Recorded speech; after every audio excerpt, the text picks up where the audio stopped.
अस्सलाम वालेकुम। अबरार रशीद आपकी खिदमत में एक मरतबा फिर हाजिर है और मेरी इस वीडियो के दो मौजू हैं कि क्या यूएई में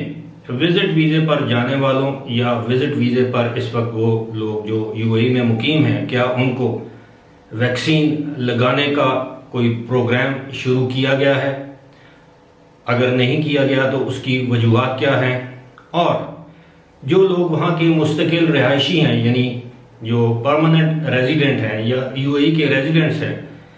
उनको वैक्सीन की दूसरी डोज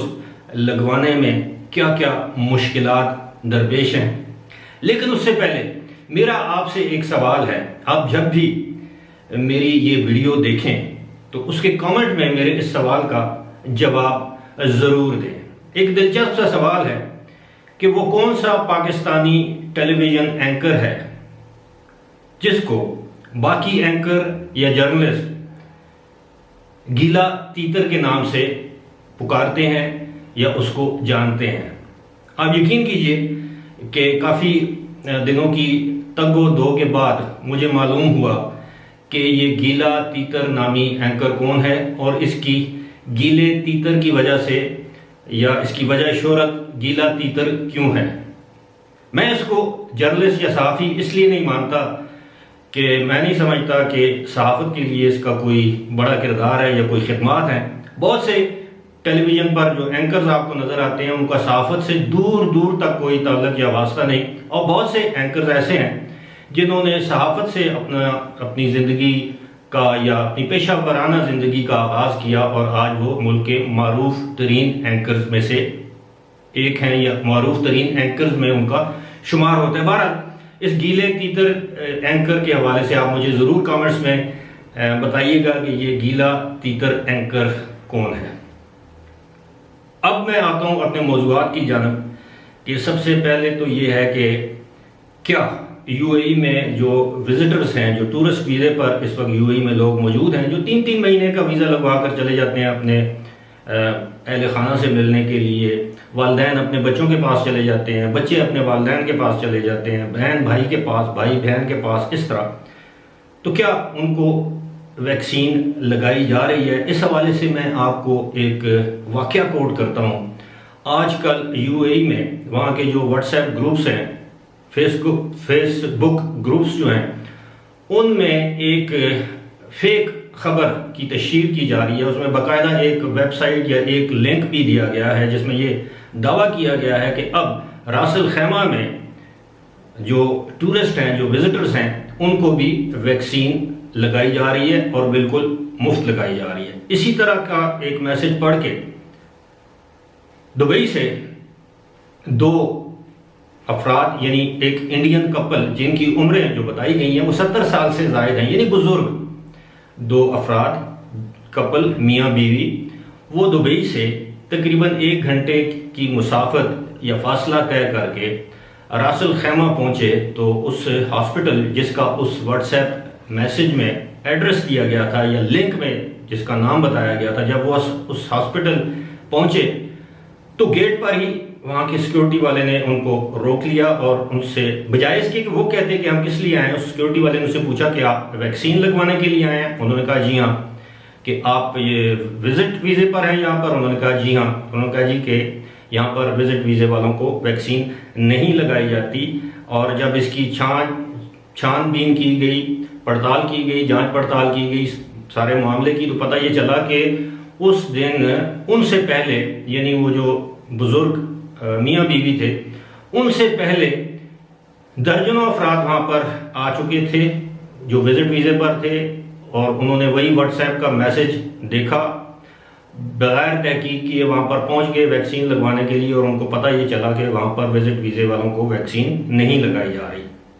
आपको मैं याद दिलाता चलूँ कि जनवरी के महीने में इसी तरह का एक वाक़या हुआ अबू धाबी में, जिसे मैं अबू धाबी भी कहता हूँ और आपको पता है कि यूएई में भी अबू धाबी कहते हैं। वहाँ पर विजिटर्स के एक मखसूस ग्रुप को वैक्सीन लगाई गई। तो मैं आपसे गुजारिश ये करना चाहता हूँ कि इस तरह की खबरों की आप तस्दीक कर लिया करें। अभी तक वहाँ की हुकूमत जो है वो विजिट वीज़े पर आने वालों को वैक्सीन नहीं लगा रही। यानी उनकी पॉलिसी का हिस्सा नहीं है। हो सकता है मुस्तकबिल में वो इसका ऐलान कर दें, जब उनके अपने जो रिहायशी हैं, जो इमाराती हैं, जब उनको वैक्सीन लग चुके, यानी दोनों जो डोज हैं, दोनों खुराकें लग चुके, तो हो सकता है उसके बाद वो ऐलान कर दें, लेकिन फिलहाल ऐसी कोई बात नहीं है। लिहाजा आप इस तरह की खबरों पर, रूमर्स पर, अफवाहों पर आप कान ना धरा करें। ये हमेशा मेरी आपसे रिक्वेस्ट होती है, इससे आपको परेशानी नहीं होगी। अब दूसरी बात यह है कि बहुत से लोगों ने कमेंट बॉक्स में भी या कमेंट सेक्शन में भी इस बात का जिक्र किया है, ईमेल्स में भी लोग इस बात की शिकायत करते नजर आए हैं कि कम से कम 2-3 ऐसे इलाके हैं जहां से लोग बड़ी तादाद में, खास तौर पर शारजाह और दुबई में जो डेरा और नाइफ का इलाका है, शारजाह के मुख्तलिफ इलाके हैं, और वर्ल्ड ट्रेड सेंटर में जो एक मेन वैक्सीनेशन सेंटर है, वहां पर बेशुमार हमारे पाकिस्तानी और इंडियन जो दोस्त हैं वो वैक्सीन की दूसरी डोज लगवाने के लिए गए और उनको दूसरी डोज नहीं लग सकी, और उन्हें बताया गया कि इस वक्त उनके पास वैक्सीन की दूसरी डोज अवेलेबल नहीं है, और जब वो अवेलेबल होगी उस वक्त उनको इन्फॉर्म किया जाएगा या वो उस वक्त आए। अब एक साहब ने कमेंट सेक्शन में ही इस बात का जिक्र किया है कि वो 5 मरतबा जा चुके हैं, 5 मरतबा अपने साथियों के हमरा, लेकिन उनको वैक्सीन की दूसरी डोज नहीं लगाई गई। इसके बरअक्स हम देखते हैं कि वहाँ पर जो जिसको हम कहते हैं मुतवस्सित तबका, मिडिल क्लास या अपर मिडिल क्लास या एलीट क्लास, उन लोगों को वैक्सीन लग रही है। अब सूरत हाल जब मैंने इसकी थोड़ी बहुत तहकीक करने की कोशिश की या तहकीक की, तो मेरे इल्म में ये बात आई कि जनाब जिन लोगों ने पहले जो वैक्सीन लगवाई थी, मिसाल के तौर पर अगर पहले किसी ने चाइना की वैक्सीन साइनोफार्म लगवाई है, तो अब उसको दूसरी डोज भी चाइना की वैक्सीन ही लगाई जाएगी। इसी तरह जिन लोगों ने फाइजर की लगवाई है या एस्ट्राजेनेका की या कोई भी वैक्सीन, जो पहली डोज जिसकी लगवाई है, अब दूसरी डोज भी उसी की लगाई जाएगी। लेकिन शिकायत ये आम है कि अब दूसरी डोज जो है, आम जो लोग हैं वहां पर, खास तौर पर मैं रेजिडेंट वीजे पर जो गए हुए हैं उनकी मैं बात कर रहा हूं,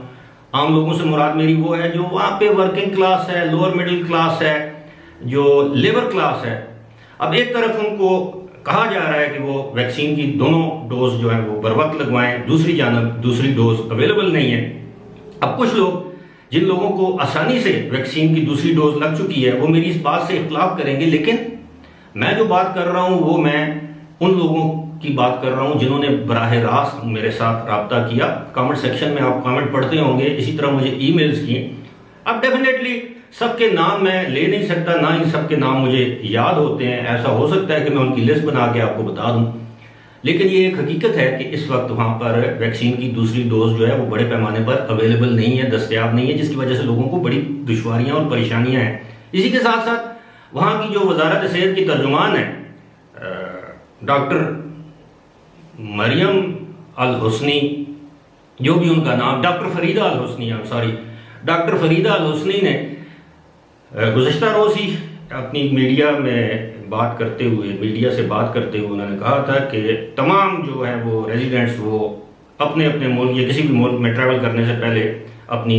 वैक्सीन की दोनों खुराकें लगवा लें, ताकि उनको सफ़र में किसी किस्म की दुश्वारी का सामना ना करना पड़े, PCR टेस्ट की